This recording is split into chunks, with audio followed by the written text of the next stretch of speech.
മലയാളികൾക്ക് വളരെയധികം പ്രിയങ്കരനായ ഒരു സാമൂഹ്യ പ്രവർത്തകനും രാഷ്ട്രീയ പ്രവർത്തകനും സിനിമാ പ്രവർത്തകനുമാണ് ഗണേഷ് കുമാർ. ഗണേഷ് കുമാറിൻ്റെ വാക്കുകൾ സോഷ്യൽ മീഡിയയിൽ ഇപ്പോൾ വൈറലാകുകയാണ് എന്ന് പറയാം. രാഷ്ട്രീയപരമായി കുറേയധികം ശത്രുക്കൾ തനിക്ക് ഉണ്ട് എന്ന് തോന്നും. പക്ഷെ തനിക്കാരും ശത്രുക്കളില്ല.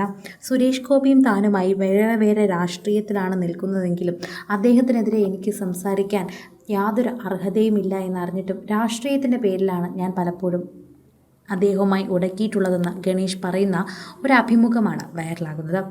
ഗണേഷും സുരേഷ് ഗോപിയും തമ്മിലുള്ള പ്രശ്നം എന്താണെന്ന് അവതാരകൻ ചോദിക്കുന്ന സമയത്ത് ഞാനും അദ്ദേഹവും തമ്മിൽ യാതൊരു പ്രശ്നവുമില്ല, എന്നാൽ ശരിക്കും പറഞ്ഞാൽ ചില കാര്യങ്ങൾ അങ്ങോട്ടും ഇങ്ങോട്ടും സംസാരിക്കുമ്പോഴുള്ളൊരു ദേഷ്യമാണ് ശരിക്കും ഉണ്ടാവുന്നത്. കൃത്യമായി പറഞ്ഞാൽ ഒരാഴ്ചയ്ക്ക് മുൻപായിരുന്നു ഗണേഷ് കുമാർ സുരേഷ് ഗോപിയെ പറ്റി ഇത് പറഞ്ഞത്. എന്നാൽ പിന്നീട് ഒരു വിവാഹത്തിന് സുരേഷ് ഗോപി ഗണേഷ് കുമാറിനെ കണ്ടപ്പോൾ മുഖത്ത് നോക്കാതെ തിരിഞ്ഞു നിൽക്കുകയായിരുന്നു എന്ന് പറയുന്നു. അടുത്തു പോയി കഴിഞ്ഞാൽ പോടാ എന്നെങ്ങാനും ഉറക്കെ പറഞ്ഞാലോ എന്ന് പേടിച്ചിട്ടാണ് ഞാൻ അടുത്തു പോകാത്തതും പ്രശ്നങ്ങൾ ഉണ്ടാക്കാത്തതെന്നും ഗണേഷ് കുമാർ പറഞ്ഞു. ഞാൻ വളരെ രാഷ്ട്രീയപരമായി തന്നെയാണ് അതിനെ അങ്ങോട്ട് മുന്നോട്ടെത്തിച്ചത്. എന്നാൽ സുരേഷ് ഗോപിക്ക് ചെറിയ വിഷമമായി എന്ന് തോന്നുന്നുണ്ട്. എന്നാൽ അദ്ദേഹത്തിൻ്റെ മക്കളും എൻ്റെ മക്കളും വളരെ അടുത്ത നല്ല സൗഹൃദമാണ്. അതിനേക്കാൾ ഉപരി അദ്ദേഹത്തിൻ്റെ മകനും ഞാനും നല്ല സൗഹൃദത്തിലാണ്. അതൊക്കെ പറഞ്ഞല്ലേ മതിയാകും. വർഷങ്ങളായി കുട്ടികൾക്ക് എല്ലാവർക്കും പരസ്പരം അറിയാവുന്നതാണ്. അതുകൊണ്ട് തന്നെ അവർ തമ്മിലുള്ള സൗഹൃദം എപ്പോഴും ഊട്ടിയുറപ്പിച്ച് നിൽക്കാറുണ്ട്. സുരേഷ് ഗോപി എനിക്കൊരു സഹോദരനെ പോലെ തന്നെയാണ്. അമ്മയിൽ ഞങ്ങളെല്ലാവരും അങ്ങനെ ഒരു സംഘടന തുടങ്ങുന്ന സമയത്ത് സുരേഷ് ഗോപിയുടെയും പൈസ ഞങ്ങൾ കൈപ്പറ്റിയിട്ടുണ്ടായിരുന്നു. അന്ന് അദ്ദേഹത്തിൻ്റെ ആവശ്യം അദ്ദേഹത്തിൻ്റെ ആദ്യ മെമ്പർഷിപ്പ് നമ്പർ മാത്രമായിരുന്നു.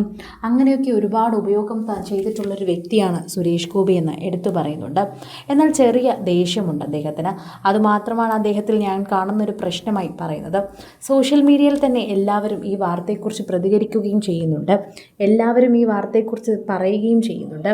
ആരാധകരുടെ പ്രീതി മാത്രമാണ് ഇതിൽ കേൾക്കാനുള്ളത്. സോഷ്യൽ മീഡിയയിൽ തന്നെ എല്ലാവരും ഇപ്പോൾ സുരേഷ് ഗോപിയെക്കുറിച്ച് തന്നെയാണ് സംസാരിക്കുന്നത്. പ്രേക്ഷകരുടെ പ്രിയപ്പെട്ട ഒരു താരം തന്നെയാണ് സുരേഷ് ഗോപി. ഗണേഷ് കുമാറും സുരേഷ് ഗോപിയും തമ്മിൽ എന്തെങ്കിലും പ്രശ്നമുണ്ടോ എന്ന് എപ്പോഴും ഞങ്ങൾ ചിന്തിക്കാറുണ്ട്. എന്നാൽ അങ്ങനെയൊന്നും ഇല്ലാതെ പോകട്ടെ എന്നാണ് ഞങ്ങൾ പ്രാർത്ഥിക്കാറുള്ളത്. ഗണേഷ് കുമാറും സുരേഷ് ഗോപിയും ഒരേ സ്വഭാവക്കാരാണെന്ന് പലപ്പോഴും തോന്നിയിട്ടുണ്ട്. എന്നാൽ ഗണേഷിന് ഇപ്പോൾ പ്രശ്നങ്ങളൊന്നുമില്ല എന്നും രാഷ്ട്രീയപരമായി ചെറിയ രീതിയിൽ അങ്ങോട്ടും ഇങ്ങോട്ടും കളിത്തമാശകൾ പറയുന്ന രീതിയാണെന്നും സുരേഷ് ഗോപി അത് സീരിയസ് ആയിട്ട് എടുക്കുകയാണെന്നും പറഞ്ഞപ്പോൾ ആശ്വാസമായി. ഗണേഷിന് അങ്ങനെ ഒരു പ്രശ്നവും ഇല്ലാതിരിക്കട്ടെ എന്നതാണ് ഞങ്ങൾക്കും ആഗ്രഹമുള്ളത്. സുരേഷ് ഗോപി നല്ലൊരു മനുഷ്യനാണ്. എന്നാൽ കുറച്ച് അധികം ദേഷ്യമുള്ളത് കൊണ്ട് തന്നെ പലപ്പോഴും അദ്ദേഹം സോഷ്യൽ മീഡിയയിൽ ഇത്തരം വിവാദങ്ങളിൽ തലവെച്ച് കൊടുക്കാറുമൊക്കെയുണ്ട്. ഈയിടയ്ക്ക് പോലും എയിംസുമായി ബന്ധപ്പെട്ടായിരുന്നു അദ്ദേഹത്തിൻ്റെ പേര് കൂടുതലും കേട്ടിരുന്നത്. അതുമായി ബന്ധപ്പെട്ട് തന്നെയാണ് ഗണേഷ് കുമാറും സുരേഷ് ഗോപിയും തമ്മിൽ പ്രശ്നങ്ങൾ ഉണ്ടായതെന്ന് പറയാം. അതുകൊണ്ട് തന്നെ പ്രേക്ഷകർ ഇക്കണക്കിന് പോയി കഴിഞ്ഞാൽ ഇവരുടെ സൗഹൃദം തന്നെ മോശപ്പെട്ട രീതിയിലേക്ക് പോകുമെന്ന് വിചാരിച്ച് വിഷമിച്ചിരിക്കുകയായിരുന്നു എന്ന് പറയുന്നു. കൂടുതൽ സിനിമ, സീരിയൽ, ചാനൽ വാർത്തകൾക്കും നിങ്ങളുടെ പ്രിയപ്പെട്ട താരങ്ങളുടെ എക്സ്ക്ലൂസീവ് അഭിമുഖങ്ങൾക്കുമായി സബ്സ്ക്രൈബ് ചെയ്യാൻ മറക്കല്ലേ.